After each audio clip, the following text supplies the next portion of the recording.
একটি নিঃশ্বাস, একটি বিষাক্ত তীর, আর মাত্র কয়েক সেকেন্ড জীবন আর মৃত্যুর মাঝখানে এটুকুই ব্যবধান। বর্নিও মানচিত্রের কাঁটাছেঁড়ায় এটি বিশ্বের তৃতীয় বৃহত্তম দ্বীপ। জীববিজ্ঞানীর চোখে এটি বিবর্তনের এক অনন্য মহাফেজখানা। কিন্তু যারা এই অরণ্যের নিবিড় ছায়াতলে পা রেখেছেন তারা জানেন এটি কেবল কোনো ভূখণ্ড নয়, এটি এক জীবন্ত, শ্বাস-প্রশ্বাস নেওয়া সবুজ মহাকাব্য। দীর্ঘ 14 কোটি বছর ধরে দাঁড়িয়ে আছে এই অরণ্য। কত সভ্যতার উত্থান পতন সে দেখেছে তার ইয়ত্তা নেই, অথচ মহাকালের স্রোতে এই অরণ্য আজও নির্বিকার।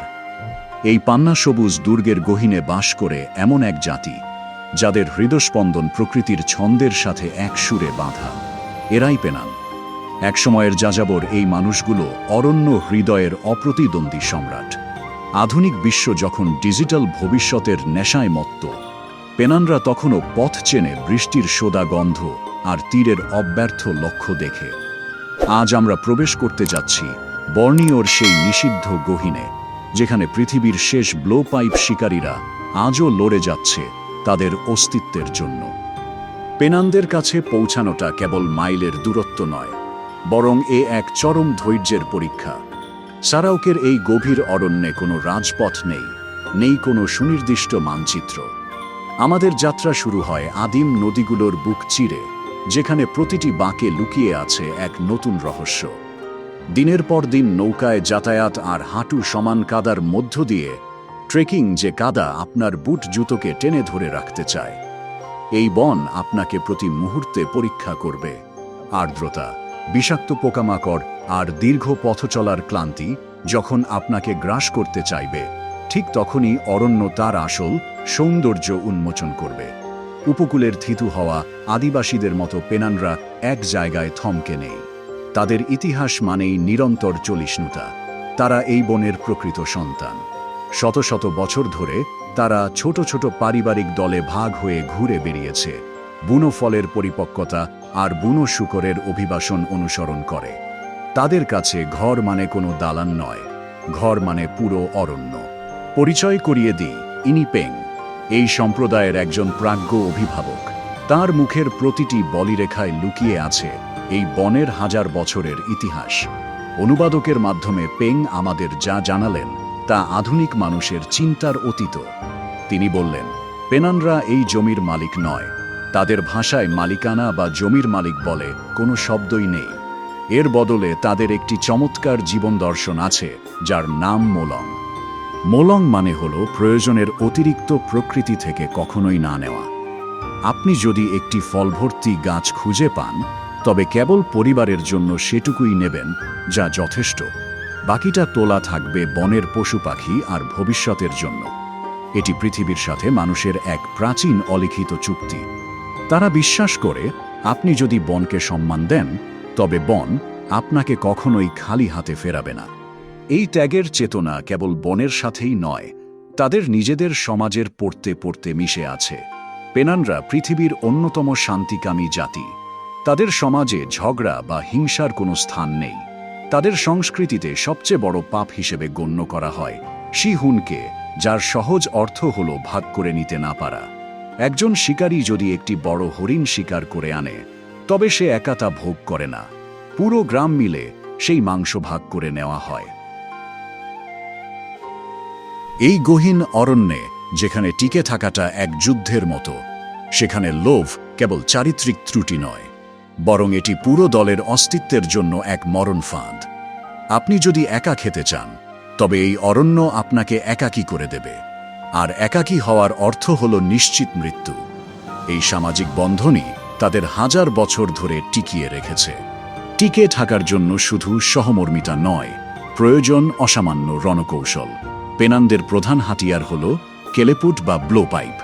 সাধারণ চোখে এটি একটি দীর্ঘ কাঠের নল মনে হতে পারে, কিন্তু এটি মূলত প্রাগৈতিহাসিক প্রকৌশলবিদ্যার এক অনন্য নিদর্শন। এটি তৈরি হয় বেলিন কাঠ দিয়ে, যা লোহার মতো শক্ত এবং এতটাই ঘন যে পানিতে ডুবে যায়। কোনো আধুনিক ড্রিল মেশিন বা প্রযুক্তি ছাড়াই একজন কারিগর দীর্ঘ একটি লোহার রড দিয়ে 2 মিটার লম্বা কাঠের বুক চিরে ছিদ্র করেন। এই ছিদ্র হতে হয় একদম নিখুঁত। এক চুল পরিমাণ বিচ্যুতি ঘটলে তীর লক্ষ্যভ্রষ্ট হবে। সপ্তাহের পর সপ্তাহ ধরে চলে এই ধৈর্যশীল শৈল্পিক কাজ। এটি কেবল একটি অস্ত্র নয়, এটি একজন পেনান শিকারীর ধৈর্যের পরীক্ষা এবং তার জীবনের অংশ। ব্লো পাইপ যেমন নিঃশব্দ, এর আঘাত তেমনি মরণঘাতী। এই অস্ত্রের প্রাণ হল এর তীরের মাথায় লাগানো বিষ, যাকে তারা বলে তাজেম। এটি তৈরি হয় অ্যান্টিরিস বৃক্ষের বিষাক্ত নিরাশ থেকে।